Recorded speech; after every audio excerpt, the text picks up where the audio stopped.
Hello everyone, आज हम class 9th का जो चैप्टर नंबर 2 है मैथमेटिक्स का पॉलिनोमियल्स, उसी का एक छोटा सा मेथड समझने जा रहे हैं कि दो पॉलिनोमियल्स को आपस में डिवाइड कैसे किया जाता है। इससे पहले हमने दो एक्सरसाइज कंप्लीट कर ली थी, तो आज हम देखेंगे how to divide any two polynomials. Clear है? पॉलिनोमियल हम जान चुके हैं क्या होता है, ठीक? ओके, तो सपोज हमारे सामने क्वेश्चन है कि इस पॉलिनोमियल को डिवाइड करना है किससे?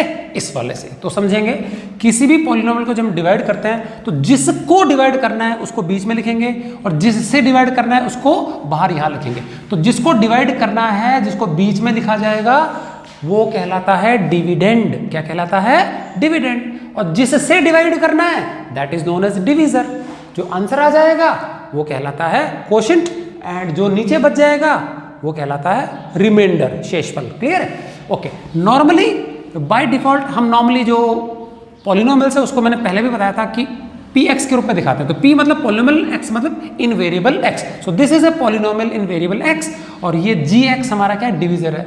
px, gx, fx किसी से भी दिखा सकते हैं, ठीक है ना? तो नॉर्मली इसको px और इसको हम नॉर्मली gx ही लेंगे। क्वोशेंट को qx बोलेंगे, रिमाइंडर को rx बोलेंगे। क्लियर? चलिए, तो हमने क्या किया, इसको तो रख दिया बीच में और इसको रख दिया बाहर। अब सिस्टम समझेंगे ध्यान से, सभी में ये मेथड लगेगा जो मैं समझाने जा रहा हूं। कुछ रफ वर्क होगा, मैं यहां लिख के दिखाऊंगा और वहां क्या करना है वो ध्यान रखेंगे, ठीक है? ओके जी, सबसे पहली इंपॉर्टेंट चीज, ये और ये दोनों को पावर्स के डिक्रीजिंग ऑर्डर में लिख लेना टर्म्स में। मतलब x की सबसे बड़ी पावर वाली टर्म पहले, फिर दूसरी वाली second highest, third decreasing order में।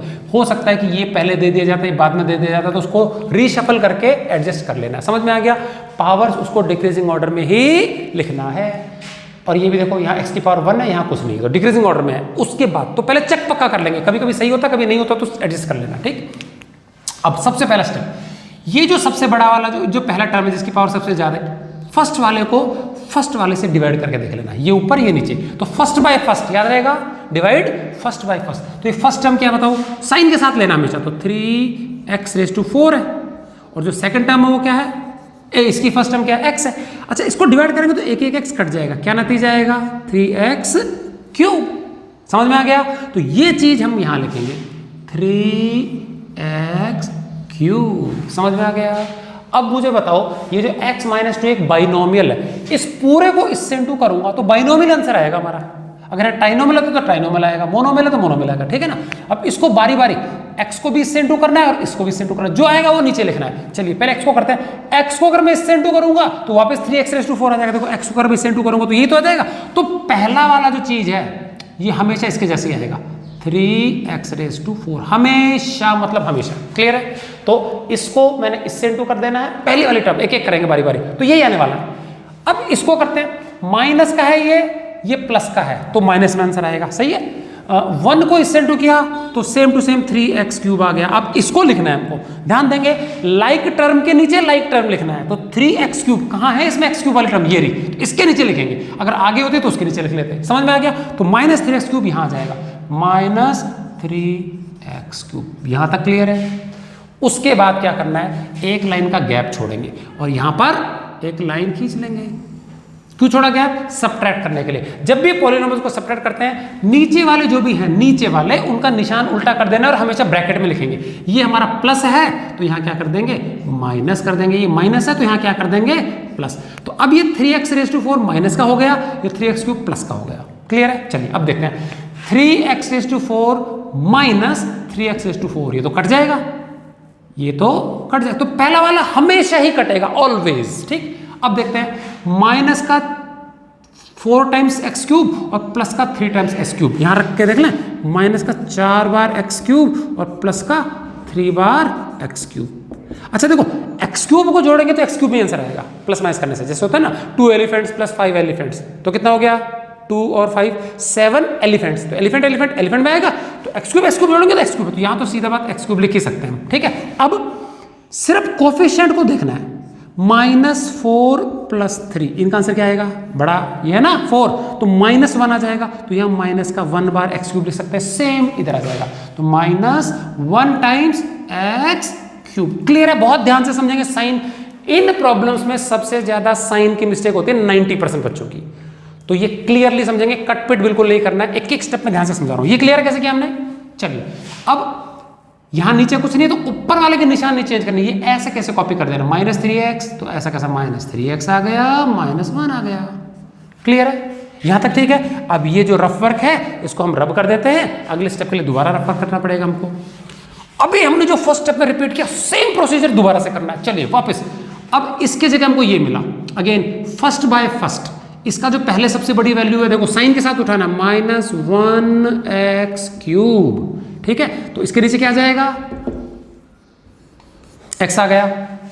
चलो काटेंगे तो देखो ऊपर माइनस है तो माइनस में तो आना ही आना है, और एक x कट जाएगा तो वी विल गेट x²। समझ में आ गया। तो अब मुझे बताओ ये चीज कहां लिखेंगे, फर्स्ट बाय फर्स्ट को डिवाइड करके जो भी आएगा वो यहां आएगा, -1 टाइम्स x², तो -1 बार x²। ये एक हम अवॉइड भी कर सकते हैं, छोड़ भी सकते हैं, लेकिन सिंपलिसिटी के लिए आपको समझ में आ जाए अच्छे से मैं एक लिख रहा हूं, हम ना लिखे तो भी कोई प्रॉब्लम नहीं है, ठीक है ना, इंटू में 1 है वो। ओके, अब इन दोनों को बारी बारी इससे इंटू करना है। तो देखो ये x है, अगर मैं इसको इंटू करूंगा किससे, -1x² से, बारी बारी दोनों को करना, पहले x को कर लेता हूं। तो देखो ये आएगा -1x³, x³ होगा, तो यही आने वाला है। तो फर्स्ट वाला तो बिना सोचे लिख सकते हैं, पहले को पहले से इससे कर देंगे तो -1x³ आ गया, ठीक है। साइन पहले मत लगाना, हो गया। अब -1 को इससे इंटू करना है, तो माइनस और माइनस, देखो -1 को इंटू करना है किससे, -1x², सही है। तो देखो माइनस माइनस कट जाएगा, 1 1 से 1 और x², तो 1x² आएगा प्लस का। अब प्रॉब्लम हो गई, मैंने बताया था ये आएगा 1x² प्लस का। अब x² वाले टर्म को x² के नीचे लिखना है, हाथी घोड़ा प्लस माइनस नहीं हो सकते ना, यहाँ तो x है, यहाँ तो है ही नहीं, x² कहाँ जाएगा। तो एक काम करेंगे, अगर इसके जैसा नहीं दिखता है लास्ट में ले जाएंगे, ठीक है। तो यहाँ लिख देंगे 1x² प्लस का है, तो यहाँ लिख देंगे लास्ट में प्लस का 1 बार x², लास्ट में ले जाना। गैप छोड़ेंगे एक लाइन का साइन चेंज करने के लिए, कई बच्चे ध्यान नहीं रहता, लाइन तो फट करके खींच देंगे और फिर याद आता है साइन चेंज करना, तो फिर बिल्कुल जगह ही नहीं होती है। तो लाइन साइन चेंज के लिए लाइन पक्का छोड़नी है, ठीक है। चलिए ये माइनस है तो ये प्लस, उल्टा निशान हो जाएगा, ये प्लस है तो ये माइनस, समझ में आ गया। चलिए अब देखो माइनस का 1x³ प्लस 1x³, तो एक तो माइनस का और एक प्लस का, ये निशान नहीं है इसका, ये वाला है, तो कट जाएगा भाई, एक माइनस का 1x³ और प्लस का 1x³, तो कोई दो संख्याएं सेम टू सेम है, एक प्लस की एक माइनस की, तो क्या कैंसिल हो जाएंगे, नीचे तो 0 आएगा, तो लिखने की जरूरत नहीं है। अब ये तीन चीजें बची हैं, तो ऊपर वाले कैसे ऐसे कॉपी कर लेना, -3x -1, ठीक है। अच्छा ये क्या आएगा, ऊपर कुछ नहीं है, तो इसके साथ ये निशान आ जाएगा, तो -1x² लिखना है, लेकिन पावर इसकी सबसे बड़ी है इन दोनों से, तो लास्ट में लग के इसको पहले लिख लेना, समझ में आ गया। तो ये आएगा माइनस का, ऊपर से कुछ नहीं है, तो -1x², ये पहले लिख लेना, -1x², समझ में आ गया। तो डिक्रीजिंग ऑर्डर में ही रहेगा हमेशा मेरा। चलो आगे वापस हम कंटिन्यू करते हैं। ये प्रोसीजर कब तक करना है, ये हमको तब तक करना है जब तक इससे, इसकी डिग्री से रिमाइंडर की डिग्री कम ना आ जाए। अब जैसे इसकी डिग्री कितनी है, डिग्री बताया था मैंने, x की बड़ी से बड़ी पावर, तो यहाँ डिग्री कितनी है 1, ठीक है। तो नीचे रिमाइंडर में 1 से भी कम डिग्री आनी चाहिए, तो 1 से कम डिग्री क्या होती है 0, और 0 डिग्री का मतलब यहाँ पे x दिखाई नहीं देगा, समझ में आ गया। यहाँ से x क्या हो जाएगा, गायब हो जाएगा, तब तक डिवाइड होगा ये। अगर यहाँ डिग्री 2 होती है तो यहाँ 1 पे रुकेगी, यहाँ 5 होती है तो 4 पे रुकेगी, तो फिलहाल 1 है डिग्री यहाँ पे, तो 0 पे रुकेगी, और डिग्री 0 मतलब x नहीं दिखेगा, ठीक है। चलो आगे और चलते हैं। तो ये मेरा फर्क मिटा देता हूँ, ये हमारा स्टेप 2 कंप्लीट हुआ, ठीक। चलिए अब स्टेप 3 कर लेते हैं। वही चीज फर्स्ट बाय फर्स्ट, तो फर्स्ट बताओ क्या है, -1x² है, इसके नीचे हम x लिख देंगे, क्या आएगा, एक x कट जाएगा, -1x आएगा, तो ये क्या लिख देंगे, -1x, समझ में आ गया, -1x। अभी क्या करेंगे, इन दोनों को बारी बारी उससे इंटू करेंगे, x को -1x से इंटू करेंगे तो -1x², सेम टू सेम, मैंने बताया था पहला तो सेम टू सेम ही आता है। दूसरा -1 into -1x, -1 into -1x, minus minus cancel, plus का 1x, प्लस का 1x। अब देखो x के नीचे आ गया x, हो गया जी बाइनोमियल। हर बार देखो बाइनोमियल आएगा, 2 टर्म 2 टर्म 2 टर्म, ठीक है। तो बाइनोमियल है तो बाइनोमियल, ट्राइनोमियल तो ट्राइनोमियल।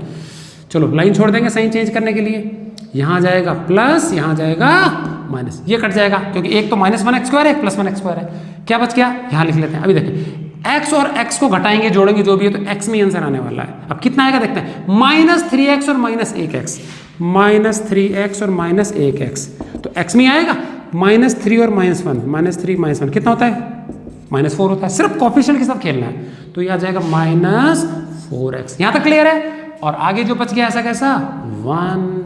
अभी देखो डिग्री कम होती जा रही है, पहले पावर मैक्सिमम 4 थी, 3 हो गई, 2 हो गई, 1 हो गई, अब की बार गायब हो जाएगी और हमारा डिवीजन रुक जाएगा। ठीक, चलिए अभी भी डिग्री बराबर ही है तो एक बार और जाएगा, अगेन वही।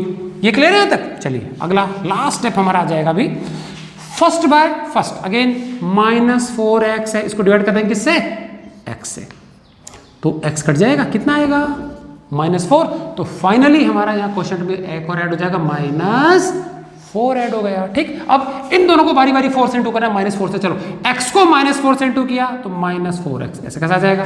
क्योंकि प्लस है माइनस है, और -1 इंटू -4, -1 इंटू -4 दोनों कट के प्लस आ जाएगा 4, तो यहाँ आ जाएगा प्लस का 4। लाइन छोड़ेंगे साइन चेंज करने के लिए। चलो जी, ये माइनस है तो यहाँ क्या लगा देंगे ब्रैकेट में प्लस, ये प्लस है तो क्या लगा देंगे माइनस, और ये कट जाएगा, देखो माइनस का 4x और प्लस का 4x, अपोजिट है ना साइन, और सेम चीज है। अब यहाँ क्या आएगा? ये है -1 और नीचे वाला है -4, -1 और -4 कितना होता है? दोनों माइनस है, ऐड हो जाएगा, माइनस में आंसर आएगा, कितना आएगा? -5। लो जी, हमारा डिवीजन हो गया। तो फाइनली हमको क्या चीज मिली? हमको मिला क्वोशंट, जिसको हम लिख सकते हैं QX। क्वोशंट कितना मिला हमको? वो राइट साइड में देखो ऊपर जो है क्या है बताएंगे, 3x cube -1x square -1x -4। Text book में आप देखोगे तो ये आपको इस रूप में दिखाई देगा, 1 नहीं दिखाई देगा, तो 1 लिखें ना लिखें कोई फर्क नहीं पड़ता है। क्लियर है क्वेश्चन? और रिमाइंडर क्या मिला हमको? RX, वो क्या मिला हमको? -5। समझ में आ गया डिवीजन सबको? ओके। अब एक मजेदार चीज बताता हूं, कभी कभी क्या होता है, आपको एक पॉलिनोमियल को दूसरे से डिवाइड नहीं करने के लिए बोलेंगे और बोलेंगे कि बिना डिवाइड करे डायरेक्ट क्या निकालो? रिमाइंडर निकालो। तो ये तो डिवीजन था तरीका, डिवाइड करके हम निकाल सकते हैं क्वोशंट और रिमाइंडर। लेकिन अगर हमको क्वेश्चन नहीं चाहिए, सिर्फ रिमाइंडर से मतलब है, सिर्फ रिमाइंडर से मतलब है, तो जो तरीका हम यूज करेंगे उसको बोलते हैं रिमाइंडर थ्योरम। तो अभी हम इसी में मैं आपको बता रहा हूं रिमाइंडर थ्योरम क्या होता है। तो ये समझ में आ गया चीज, रिमाइंडर थ्योरम। तो कहां यूज करते हैं रिमाइंडर? कहां यूज करेंगे? To find remainder without dividing. समझ में आ गया? बिना डिवाइड करे रिमाइंडर कैसे निकालना है। तो अगर मान लीजिए आपको क्वेश्चन दिया हुआ है कि डिवाइड ये वाला polynomial by another polynomial and find quotient remainder, तो आपको डिवाइड करना ही पड़ेगा। अच्छा, कहीं लिखा है इस पॉलिनोमियल को जब दूसरे पॉलिनोमियल से डिवाइड करेंगे तो रिमाइंडर क्या आएगा। अब कहीं नहीं बोला कि डिवाइड करके बताओ, उन्होंने जस्ट पूछा कि भैया डिवाइड करने से क्या रिमाइंडर आता है वो निकालो। हमारी मर्जी है तो हम डायरेक्ट भी निकाल सकते हैं, वहां डिवाइड करने की जरूरत नहीं है। तो उस वक्त हम क्या यूज करेंगे? Remainder theorem. तो अभी मैं रिमाइंडर थ्योरम बता दूंगा क्या है, जस्ट ये क्लियर है, समझ में आ गया? अब एक जरूर चीज समझेंगे, ये हमारा क्या था? डिविडेंड। ये क्या था? डिविजर। ये क्वोशंट, ये रिमाइंडर। ठीक। अच्छा, किसी बड़ी संख्या को, बड़े पॉलिनोमियल को छोटे से डिवाइड करें और रिमाइंडर हमारा 0 आ जाए, पूरा डिवाइड चले जाए, तो ये जो चीज है ये उसका फैक्टर हो जाता है। समझ में आ गया? ये क्या हो जाएगा? उसका फैक्टर। जैसे मान लीजिए हमारे पास ये 15 है और मैं यहाँ पे 3 से डिवाइड कर रहा हूँ, तो 3 5 से कितना हो गया? 15। 0 आ गया। अगर 0 आ गया तो ये इसका रिश्तेदार हुआ। कौन सी रिश्तेदारी? ये इसका फैक्टर कहलाएगा, बड़ा वाला इसका मल्टीपल कहलाएगा। m मल्टीपल, महान, बड़ा, फैक्टर छोटा, फर्स्ट जो आता है फैक्टर। तो छोटे वाला तो इसका फैक्टर हो गया, ये इसका मल्टीपल हो गया। ये कब होगा? जब ये 0 आ जाएगा। चलिए अब मान लो मैंने यहां पे सपोज 2 लिखता, तो क्या आता बताओ? 2 7 आता, 14 आता, 1 बचता। तो अब क्योंकि रिमाइंडर 1 बचा है, 0 नहीं आया, तो 2 15 का फैक्टर नहीं है। डिविजर तो है, डिवाइड कर रहे हैं हम, बट डिवाइड गए ही नहीं है, तो ये फैक्टर नहीं होगा और ये इसका मल्टीपल नहीं होगा। समझ में आ गया? तो 0 बचे तो ये फैक्टर, ये मल्टीपल, 0 ना बचे नॉट फैक्टर नॉट मल्टीपल। समझ में आ गया सिस्टम क्या? और डिविजर डिविडेंड तो हमेशा ही रहेंगे, चाहे 0 बचे चाहे नहीं बचे। क्लियर है? तो कई बार ऐसा भी क्वेश्चन आता है कि डिवाइड करो एक पॉलिनोमियल को दूसरे से और जरा बताओ क्या पहले वाला दूसरे वाले का फैक्टर है कि नहीं है। तो हमको रिमाइंडर को चेक करना है। समझ में आ गया कि नहीं? क्या? तो अब बताओ, यहाँ पे -5 आ गया रिमाइंडर, तो हम क्या बोलेंगे? क्योंकि रिमाइंडर तो -5 आया, 0 नहीं आया, तो हम लिख देंगे ये gx है, it is not a factor of px। अच्छा, 0 आ जाता तो gx is a factor of px। समझ में आ गया चीज? ओके, अब मैं एक तरीका बता रहा हूं रिमाइंडर थ्योरम, जहां पे कि हम डायरेक्ट रिमाइंडर निकालेंगे। याद रखना रिमाइंडर कितना आया था? -5 आया था। ठीक है, अब मैं ये पूरा रब करने जा रहा हूं और इस पॉलीनोमियल को इससे बिना डिवाइड करे डायरेक्ट में रिमाइंडर निकालना बता रहा हूं। ठीक है, चलिए हमारा पॉलीनोमियल px एक बार लिख लेते हैं। क्या था हमारा बताएंगे? 3x⁴ - 4x³ -3x - 1। ये हमारा क्या था? पॉलीनोमियल। और डिवीजर जिसको मैं gx के नाम से रिप्रेजेंट कर रहा हूं, ये है x - 1। बहुत सिंपल मेथड, ध्यान से समझेंगे। क्या कहते हैं इसको? Remainder theorem. कहां लगाते हैं? जब हमको रिमाइंडर निकालना है बिना डिवाइड करे। ठीक, तो क्वेश्चन ढंग से पढ़ेंगे। रिमाइंडर बोला हो तो बिना डिवाइड करे निकाल सकते हैं। स्टेप 1, जो भी हमको डिवीजर दिया है, डिवीजर पुट डिवीजर बराबर 0। तो देखो x - 1 था, इसको बराबर क्या रख दिया हमने? 0। और इससे हम क्या कर सकते हैं? x की वैल्यू निकाल सकते हैं। क्या कर सकते हैं? x की वैल्यू निकाल सकते हैं। अब ये जो हमारा पॉलिनोमियल था, put value of x in the polynomial. अच्छा, पॉलिनोमियल जो था हमारा p था, पॉलिनोमियल जो था हमारा p, और आगे क्या लिखा था? x। तो x की जगह हमको क्या लिखना है? 1। और p1 लिख देंगे हम x की जगह, तो क्या आ जाएगा हमारा? जहां जहां x है वहां क्या लिखना है? 1 लिखना है। समझ आ गया? ये 1 सब जगह आ जाएगा पॉलिनोमियल। तो यहाँ आ गया 1, यहाँ गया, हम ऐसा पहले कर चुके हैं क्वेश्चन। 3 × 1⁴ - 4 × 1³ -3 × 1 - 1। क्लियर है? सब जगह 1 रख दिया मैंने। ये जो चीज आएगी solution, that will be remainder. ये कहना है रिमाइंडर थ्योरम का। समझ आ गया?